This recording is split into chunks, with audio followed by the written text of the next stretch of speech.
Дровяные печи, неисправные или кустарного производства обогреватели, невнимательность или пренебрежение правилами безопасности – все это ведет к возникновению пожаров. Для борьбы с пожарами ежедневно в столице на дежурство заступает более 200 пожарных и 40 единиц техники. Сегодня первый зампред правительства Дмитрий Садовников проверил готовность якутских огнеборцев на примере пожарной части номер 3. С работой пожарных ознакомился и мой коллега Александр Хавренко. С началом отопительного сезона в Якутии наступает и очередной пожароопасный сезон в жилом секторе. Стараясь обогреть свои дома и гаражи, жители города зачастую пренебрегают правилами пожарной безопасности. И тогда на помощь приходят пожарные. На территории Якутского пожарного гарнизона имеется 26 подразделений. И из них 2 аварийно-спасательных формирования на круглосуточном дежурстве, на постоянной основе. И также все территория Якутского гарнизона, скажем, полностью разделена на районы выезда подразделений.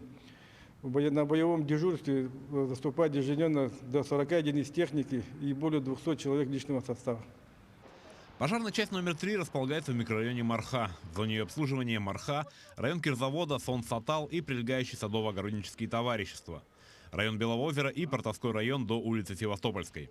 Время в пути от пожарной части до самой крайней точки района не превышает 10 минут. На боевом дежурстве у нас находится ежедневно до 12 человек личного состава. Это дежурный караул. Дежурный караул несет смену у нас по сутки через трое. И потенциально опасные в районе выезда — это аэропорт ГСМ-сервис, резервуарный парк ЕТЭК, он здесь находится у нас буквально полкилометра, и международный аэропорт имени Платона Аюнского. С готовностью пожарных частей на примере части номер 3 ознакомился первый заместитель председателя правительства Дмитрий Садовников. Первому зампреду показали часть, в которой ведут дежурство пожарные, технику, которая готова для выезда в любое время дня и ночи, а также учебно-тренировочный полигон, на котором сотрудники всех пожарных частей отрабатывают практические тренировки и сдают необходимые нормативы. Дмитрий Дмитриевич поставил высокую оценку готовности пожарных к выполнению своих задач.